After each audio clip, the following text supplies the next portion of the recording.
प्रमोद बर'नि बे दादागिरिखौ जों एसेबो गिया प्रमोद बर'नि बे अहंकारखौ जों एसेबो गिया ओंखायनो जोङो प्रमोद बर' हाथाव डेमोक्रेसि बासाव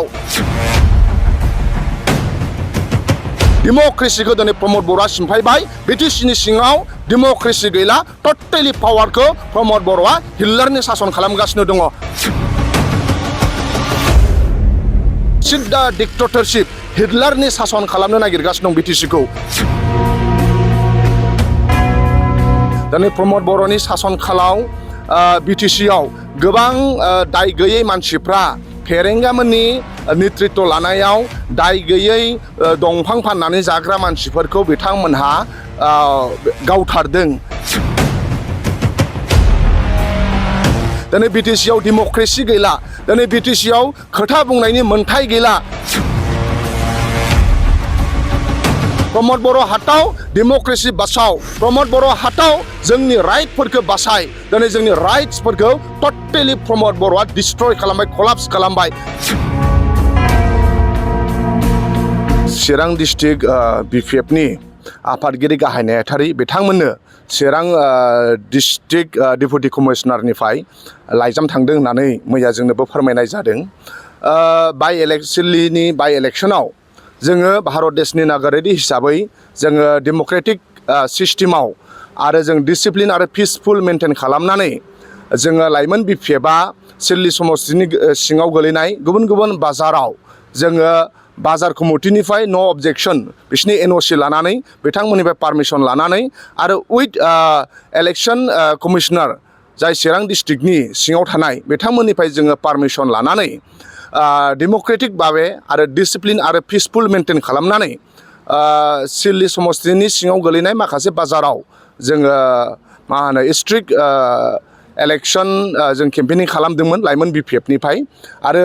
मैया बेलासियाव जोंहा चिरां जिल्ला बिपिएफनि आफादगिरि गाहाय नेहाथारिनो बिथांमोना लाइजाम हरनायखौ जों खोनादों जों मान होयो इलेक्शन रिटार्निं अफिसारानो जा इलेक्शन कमिशनारानो जा आरो डेपुटि कमिशनार बिथांमोनखौ जों मान होयो नाथाय जों दिनै बेखौसो बुंनो सानदों बिटिसिखौ जाय सालायगासिनो दङ बिथांमोना दिनै डेमोक्रेसिखौ दिनै बिथांमोना बुथारबाय दिनै प्रमोद बर'नि सासन खालाव बिटिसिआव गोबां दाय गैयै मानसिफ्रा फेरेंगामोननि नेतृत्व लानायाव दाय गैयै दंफां फाननानै जाग्रा मानसिफोरखौ बिथांमोनहा गावथारदों दिनै टटेलि बिटिसिनि सिङाव थानाय बिटिसिनि जाय रुलिं गभर्नमेन्ट बिथांमोनहा सिद्दा डिक्टेटरशिप हिटलारनि सासन खालामनो नागिरगासिनो दं बिटिसिखौ दिनै बिटिसिआव डेमोक्रेसि गैला दिनै बिटिसिआव खोथा बुंनायनि मोन्थाय गैला दिनै बिटिसि ओनसोलनि जायफोरबो इउटुबार बिथांमोनहा खोथा बुंनायनि बिथांमोना गैला नाथाय दिनै ससियेल मिडियानो जा बा जोंबादि पार्सनेल हिउमेन बिंआनो जा बा पलिटिकेल पार्टिफोरानो जा जोंहा इलेक्शन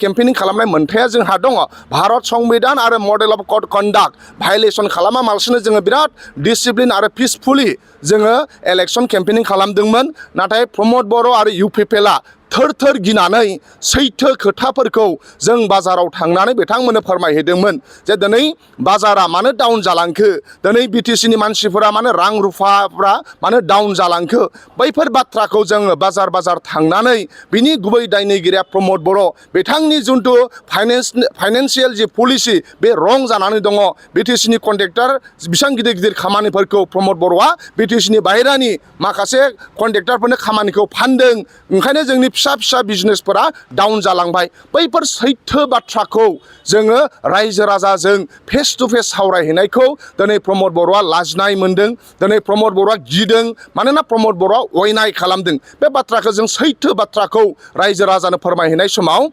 प्रमोद बर'आ गिनानै टटेलि हिटलारनि पलिसि खालामनानै अपोजिशन पार्टिखौ बिपिएफखौ इलेक्शन केम्पेनिं खालामनो मोना रायजो राजानि खाथियाव थांनो होआ बिथांमोनहा बेबादि पलिसि लादों ओंखायनो जोङो बे प्रमोद बर' हाथाव बिटिसि बासाव प्रमोद बर' हाथाव डेमोक्रेसि बासाव प्रमोद बर' हाथाव जोंनि राइटफोरखौ बासाय दिनै जोंनि राइट्सफोरखौ टटेलि प्रमोद बर'आ डिस्ट्रय खालामबाय कलाप्स खालामबाय इउटुबारफोरा गावसिनि चेनेलाव मा होनो आनकनस्टिटिउसनेल बिथांमोना होनायनि मोन्थाय दङ इउटुबारफोरखौ दिनै बिथांमोनहा गावसिनि एगेन्स्टआव खोथा बुंनाय बादि मोनोब्लानो लिगेलि बुंनाय खोथाफोरखौ बिथांमोनहा दिनै साजा होनो नागिरो। दिनै यां स्टुडेन्टफोरा गावसिनि मोन्थायनि थाखाय खोथा बुङोब्ला यां स्टुडेन्टफोरखौ बिथांमोनहा साजा होनाय जायो। दिनै जोंनि मानसिया जुदि गावनि हायावनो न' सिमफाय जायोब्ला बै न'खौ नायनो थांनायाव बिथांमोनहा दायनिगिरि होननानै साजा होनो नागिरो। दिनै जोङो सिडली बाइ इलेक्सनाव MCCखौ जोङो भायलेसन खालामालासिनो पिसफुलि बाजार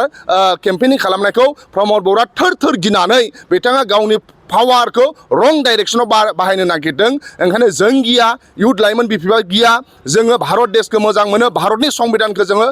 सिमफायाखै, MCC मडेल अफ कड कन्डाक्टखौ जों सिमफायाखै। नाथाय जोङो बेखौनो बुंनो नागिरो डेम'क्रेसिखौ दिनै प्रमद बर'आ सिमफायबाय। BTCनि सिङाव डेम'क्रेसि गैला, टटेलि पावारखौ प्रमद बर'आ हिटलारनि सासन खालामगासिनो दङ। नाथाय जोङो इलेक्सन कमिशनारखौ मान होयो, डेपुटि कमिशनारफोरखौ जों मान होयो आरो बिथांमोनखौ जों मान होयो। नाथाय जोङो प्रमद बर'नि बे दादागिरिखौ जों एसेबो गिया, प्रमद बर'नि बे अहंकारखौ जों एसेबो गिया। ओंखायनो जोङो प्रमद बर' हाथाव डेम'क्रेसि बासाव बे आन्दलनजों आरो जोङो BTC ओनसोलाव साफ्रोमबो थाखोनि मानसिफोरनि मोन्थाय थानो नांगोन, फोरोंगिरिफोरनि मोन्थाय, लाइमोनफोरनि मोन्थाय, बेखौ लानानै जोङो प्रमद बर'नि एगेन्स्टआव जों जुजिगोन।